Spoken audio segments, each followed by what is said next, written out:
Ok.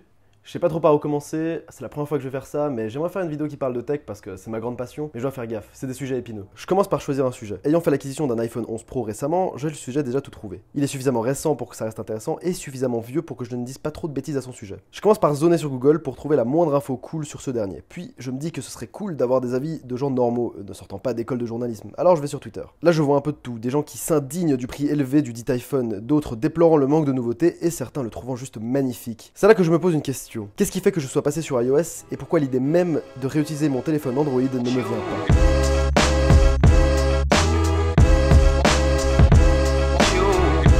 S'il est évident qu'avec l'iPhone 11 Pro, j'allais passer dans le haut de gamme du présent, il l'est moins que j'allais quitter mon Android chéri que j'utilisais depuis 6 ans. Si j'ai voulu changer, au-delà de la volonté d'avoir quelque chose de nouveau, c'était avant tout pour pouvoir développer mes applications sur iOS, et ainsi extendre mon offre. Ça se dit pas. Et ainsi étoffer mon offre. J'ai donc acheté il y a de ça un mois un iPhone 11 Pro 256Go en vert nuit. Je vais le redire pour le kiff. J'ai acheté donc il y a un mois un iPhone 11 Pro vert nuit 256Go. Je ne changeais pas juste d'OS, je mettais un pas dans la puissance qui est un écosystème. J'ai même tellement aimé que je me suis même pris des AirPods.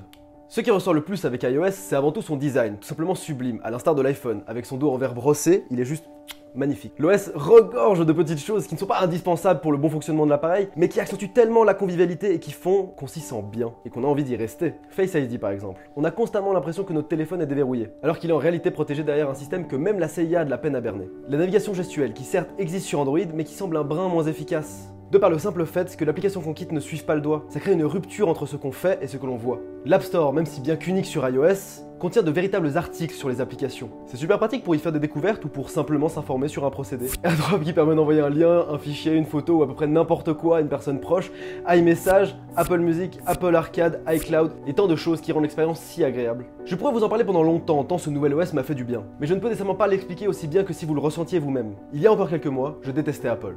Je trouvais leur OS fade et sans fun. Ne comprenant pas comment autant de gens faisaient pour y rester, on devait s'y sentir bloqué. Avec chaque année le choix entre 2 voire 3 appareils, contre des milliers sur Android, l'impression que ces gens n'étaient que des moutons ou qu'ils s'accrochaient à l'idée que iPhone c'est plus simple.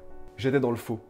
Aujourd'hui, je m'en rends compte. Alors non, je ne suis pas là pour faire une ode à Apple et à iOS en général, même si je suis pas en train de le faire. Je sais même pas trop vraiment pourquoi je suis là en fait. J'avais juste envie de parler d'un sujet qui m'intéresse et qui me plaît beaucoup en ce moment. Mais ce dont je suis sûr, c'est qu'iPhone n'est pas plus simple qu'Android. Je dirais même qu'aujourd'hui, les deux sont peu ou prou équivalents. Mais la différence se situe dans des détails qui sur iOS semblent à peine perceptibles, mais qui font toute la différence. Ce petit détail qui fait que quand je pars de chez moi, Siri me souhaite une bonne journée et lance ma playlist préférée dans mes AirPods, que quand j'arrive devant chez mon meilleur ami, Siri me propose de l'appeler, et ce détail qui fait que quand je rentre chez moi le soir, Siri se met automatiquement en mode silence. Vous l'avez sans doute remarqué, mais depuis le début, je parle beaucoup d'iOS et très peu de l'iPhone en lui-même. Elle est là, la vraie différence avec Android.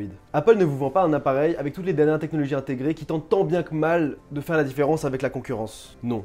Apple vous vend un moyen d'accéder à son OS. Un OS performant et qu'on sent que même les créateurs utilisent. Un OS qui donne l'impression que même une fois le passage à la caisse effectué, on n'est pas largué sans trop de raison, dans un environnement qui existe avec ou sans nous. Vraiment, j'insiste sur ça, mais il faut le tester pour comprendre. Utiliser iOS au quotidien est un véritable bonheur. On a constamment l'impression d'avoir un appareil intelligent dans notre poche, qui est là quand on a besoin de lui. Sur iOS, on a vraiment le sentiment que peu importe l'appareil qu'on utilise pour y accéder, on a un suivi. Sur Android, une fois le téléphone acheté, on n'a plus vraiment grand chose qui nous donne ce sentiment. Désolé fans d'Android, mais sur ce coup-là, faut avouer qu'Apple a une longueur d'avance.